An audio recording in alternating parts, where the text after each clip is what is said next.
अगर हिंदू राष्ट्र बनता है तो भैया तेल सस्ता हो जाएगा, है भैया, रोजगार मिलेगा सबको। गारंटी किसका चैनल ले रहा है इसमें? आप बताइए कि हिंदू राष्ट्र बनेगा तो रोजगार सबके पास होगा, महिला सुरक्षित होगी, किसानों की आय दुगनी हो जाएगी, बोलिए, बिजली का बिल माफ़ हो जाएगा, बोलिए, किसानों का कर्जा माफ़ हो जाएगा। हिंदू राष्ट्र बनेगा तो सिर्फ और सिर्फ उद्योगपतियों का कर्जा माफ़ होगा।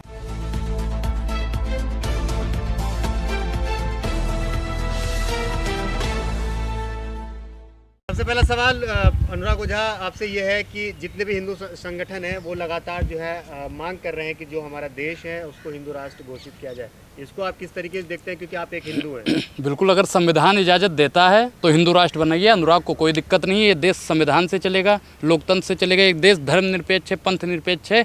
हम लोग संविधान को मानने वाले हैं। जितने भी पढ़े लिखे लोग हैं वो संविधान को ही मानते हैं, हिंदू राष्ट्र को नहीं। हिंदू राष्ट्र अगर बनता है तो आपने देखा होगा नेपाल की क्या दुर्दशा हुई है। अगर हिंदू राष्ट्र बनता है तो भैया तेल सस्ता हो जाएगा, है भैया, रोजगार मिलेगा सबको।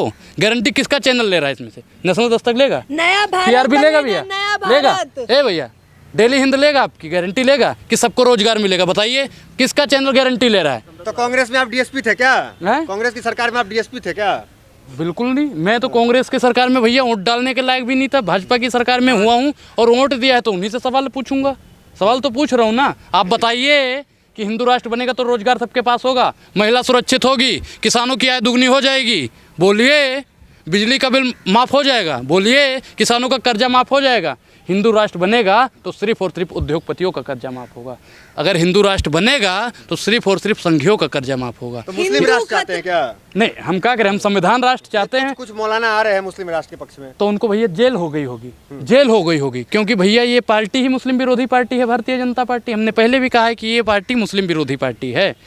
कोई हिंदू राष्ट्र की मांग करेगा, कोई मुसलमान राष्ट्र की मांग करेगा, कोई सिख राष्ट्र की मांग करने लगेगा, कोई ईसाई राष्ट्र की मांग करने लगेगा। मैं देश की 135 करोड़ जनसंख्या से कहना चाहता हूं कि इस देश को संविधान राष्ट्र की मांग कीजिए। कोई बाबा मांग नहीं करना चाहता। वो बाबा जो कह रहा है नंगा कर दिया जाएगा, तुम मुझे सहयोग दो, मैं तुम्हें हिंदू राष्ट्र दूंगा। चमत्कारी बाबा बोलिए हाँ, धीरेन्द्र अरे शास्त्री। कई बलात्कारियों को देखा है हमने, आसाराम को देखा है हमने, चिन्मयानंद को देखा है हमने, राम रहीम को देखा है हमने। भीड़ देखा कि नहीं? जो भीड़ आ रही है, भीड़ भेड़ों की होती है भैया, भीड़ भेड़ों की होती है, भीड़ भेड़ों की होती है। जो सज्जन होगा, बाबा साहब अकेले ही दहाड़ते थे, ठीक उसी प्रकार राहुल गांधी अकेला ही दहाड़ रहा है। विपक्षी नेता मरे जा रहे हैं, भाजपा वाले मरे जा रहे हैं। कौन से बाबा की बात कर रहे हैं? हैं? अरे हम बाबा साहब की बात कर रहे थे। कौन बाबा साहब? बाबा साहब भीमराव अंबेडकर को नहीं जानते, जो अकेला ही दहाड़ता था। SC ST OBC वालों को अधिकार दिलाने वाला अगर कोई था तो बाबा साहब था। और ये लोग हिंदू राष्ट्र बनाना चाहते हैं। हिंदू राष्ट्र बनेगा, सिलेंडर सस्ता हो जाएगा। अरे बताइए, मुसलमानों की इतनी सारी कंट्री है, 56 कंट्री है, जितने भी धर्म है सबके अपने अपने कंट्री। हिंदुओं का कौन सा देश है? हिंदुओं का देश भारत है, मुसलमानों का देश भारत है, सिखों का देश भारत है, ईसाइयों का देश भारत है। इस देश में सबको बराबर का अधिकार है। ये देश हिंदू राष्ट्र बन के नहीं, संविधान राष्ट्र बन के रहेगा। हिंदू तो खतरे में है ना, तो हिंदू राष्ट्र तो बनना चाहिए। हिंदू अगर खतरे में है तो जितने भी हिंदू भाई अगर मुझे सुन रहे हैं तो मैं उनसे कहना चाहता हूं कि 24 में भारतीय जनता पार्टी को हटा दो, हिंदू सुरक्षित हो जाएगा। भाजपा ही तो हिंदू राष्ट्र बनाने की बात कर एक रही है चीज और आप कह रहे हैं हटा दो। हम नहीं जानते हैं मैडम, आपने कहा हिंदू खतरे में है। और हिंदू खतरे में है तो किसकी सरकार है? भारतीय जनता पार्टी की सरकार है।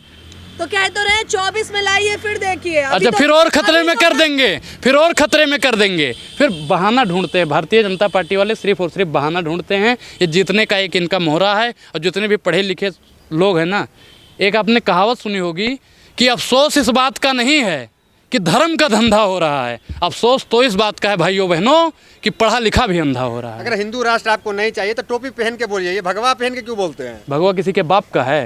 ये भारतीय जनता पार्टी वालों के बाप का है? ये टोपी किसी के बाप की है? ये देश है, हम टोपी भी लगाएंगे। हम गुरुद्वारा जाते हैं तो रुमाल बांध के जाते हैं। 24 में फिर से मोदी जी। मोदी जी, हाँ। और अभी और क्या कहेंगे? कहेंगे राहुल गांधी नहीं आएगा, मोदी जी। मोदी जी आपके रिश्तेदार हैं। आप लोग, एक चीज मैंने देखा है, जितने भी पत्रकार है, देख लीजिए, ये सवित पात्रा की तरह और उनके क्या नाम है, देवेंद्र फनगड़िया की पत्नी की तरह उनको राष्ट्रपिता की दर्जा दिलवा रहे। भैया आप मानिए, इस देश में एक ही राष्ट्रपिता था, महात्मा गांधी। अगर उनकी उपलब्धि आप खींचने का काम करें, मोदी जी ने क्या कर दिया है राष्ट्र के लिए? मोदी जी राष्ट्र के लिए क्या किया? तुम जिंदा हो, मोदी जी की वजह से हम जिंदा हैं। हाँ, है भाई, सांस ले पा रहे हैं भैया। मोदी जी का हवाओं पे कब्जा है। इन्होंने भगवान पवन देव का अपमान किया है। और 24 में जितने भी हिंदू भाई हैं, भगवाधारी भाई हैं, हिंदू संगठन वाले भाई हैं, भारतीय जनता पार्टी को लताड़ने का काम करेंगे हम लोग। भारतीय जनता पार्टी हवा पे कब्जा, सांस पे कब्जा, धन पे कब्जा, दौलत पे कब्जा, मीडिया पे कब्जा बंद करा रही है। मेरी दुकान है भैया, हमारी तो कोई दुकान ही नहीं है। हमारी कौन सी दुकान? भगवा पहन के क्यों बोलते हैं आप? भगवा भारतीय जनता पार्टी का है। देश में रहना है, मोदी मोदी कहना होगा। देश में रहना है तो मोदी जय मोदी जवान, करना जय होगा। किसान, जय संविधान कहना होगा। मोदी मोदी करना होगा। मोदी मोदी जबरदस्ती करेंगे। आगे सामने बोलिए, सामने बोलिए, आइए सामने बोल रहे हैं बोलिए। मोदी ए भैया, मोदी मोदी कर रहा है। ऐसे ही पत्रकारों की 3 दवाई, जूता चप्पल और कुटाई। यही लोग हैं जो चाहते हैं देश बर्बाद हो जाए। यही लोग हैं जो सरकार से सवाल नहीं पूछते। यही लोग हैं जो वर्तमान सरकार की दलाली करते हैं। ये वही लोग हैं जो भारतीय जनता पार्टी और आरएसएस के रात में पैर दबाने का काम सांसद करते हैं। किरण की बात नहीं सुनी, जो बीजेपी को वोट नहीं देगा सर पे जूते मारो। एक चीज बताइए, 1 2 3 4 5 6 7 8 9 10 11 12 13 14 15 16 पत्रकार खड़े हैं। सुनिए, 16 पत्रकार खड़े हैं भैया। सबके सब भारतीय जनता पार्टी को वोट देते हो या नहीं देते हो? हम देते हैं। 1 15 और बोलो। ए भैया, सबसे पहले इन 15 लोगों को जूता मारो, फिर बाद में हमको मार देना। हम तो भारतीय जनता पार्टी को वोट नहीं देंगे, नहीं देंगे, नहीं देंगे, नहीं देंगे। इतना काम करा दिया, आप वोट नहीं देंगे तो कब वोट देंगे? कौन सा काम करा दिया उन्होंने? सब बढ़िया करा दिया। सड़कें देखिए चकाचक हो गई हैं। रेलवे देखिए, सारी चीजें हाँ। इतना बढ़ रहा है हाँ, पूरे देश बढ़ रहा है। बाहर नाम इतना हो रहा है इंडिया का। अच्छा मैडम, एक चीज बताइए, नाम हो रहा है, ठीक है, नाम किस चीज में हो रहा है? नाम किस चीज में हो रहा है? नाम किस चीज में हो रहा है? नाम किस चीज में हो रहा है ये बताइए। नाम किस चीज? ए भैया देख लो, नहीं बोलेंगे नाम किस। खाते हुए दिखे। जापान के प्रधानमंत्री भी गोलगप्पा खाने आते हैं यहाँ पे। एक चीज बताइए, कोई आके गोलगप्पा खा ले वो अलग बात है, लेकिन आप बताइए कि डंका किस चीज का बज रहा है विदेशों में? मोदी मोदी का। मोदी का भैया, मोदी जी कोई बैंड बाजा है क्या? बैंड बाजा है मोदी जी?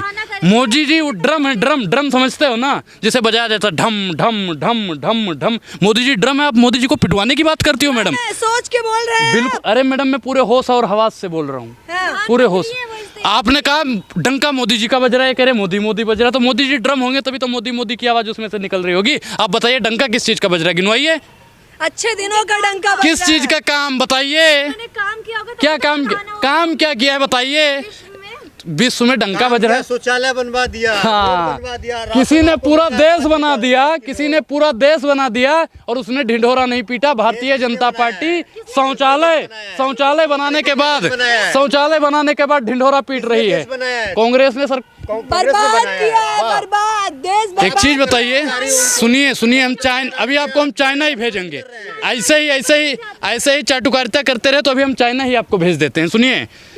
सुनिए, 1947 में जब देश आज़ाद हुआ था तो देश डूबने के कगार पे था। अगर उसे किसी ने निकालने का काम किया है तो जवाहरलाल नेहरू ने करा है। मैडम आप इतिहास पढ़िए, पढ़ते लिखते हो नहीं, हमसे पूछो ना, इसको बंटवा दिया। और आप आज भारतीय जनता पार्टी देश के टुकड़े करना चाहती है। वो हिंदू इंटरव्यू करते हैं। लाहौर में जाके इंटरव्यू करने की इच्छा है? पाकिस्तान चले जाइए पाकिस्तान। आप जैसे ही पत्रकार होते हैं जो भारत की खाते हैं और पाकिस्तान की गाते हैं। राहुल गांधी की तरह राहुल गांधी ने क्या कर दिया भैया? विवादित बयान दिया है, भारत से भगाने की बात हो रही है उन्हें। मोदी जी को भारत भगा दिया जाएगा भैया? मोदी एक चीज, मोदी हाँ मुझे सुनाई दे रहा है, आप लोग कहना चाहते हो मोदी जी को, लेकिन राहुल गांधी ही निकलता है, क्योंकि अगर आप राहुल गांधी नहीं कहोगे तो शाम को 5000 खाते में नहीं आएगा। एक चीज बताइए ए भैया, मोदी जी ने गलतियां की हैं, हम मानते हैं। मोदी जी, अगर आपको लग रहा है आपकी भावना ठेस हो रही है तो हम मोदी जी की तरफ से माफ़ी मांग लेंगे। मोदी जी आप तो मांगोगे नहीं क्योंकि बेशरम हो, हम मांग लेते हैं माफ़ी। मोदी जी माफ़ी मांगेंगे? किस चीज की माफी मांगे? अच्छे दिनों की माफी मांगे। भारत में पैदा होना बड़ा पाप है। हम नहीं कहते, मोदी जी कहते हैं। बेटी पढ़ाओ बेटी पढ़ाओ, हम नहीं कहते, मोदी जी कहते हैं। Slip of tongue. माफ़ी मांगो माफ़ी। तो तुम्हारे तरह थोड़ी ना कि हाँ क्या बोलिए? इधर उधर पलटी। बोलिए कौन सी पलटी? भैया ऐसे पत्रकार होते हैं, सरकार से हम सवाल पूछ रहे हैं और बिलबिलाने पत्रकार लगते हैं। आज की डेट में पत्रकारिता इतनी गिर गई है कि कोई पत्रकारों पे विश्वास न करने का सबसे बड़ा कारण यही है। हम मोदी जी से कह रहे हैं माफ़ी मांगिए और बिलबिलाने ये पत्रकार लगते हैं। उंगली मत दिखाइए। उंगली नहीं तो क्या दिखाएं?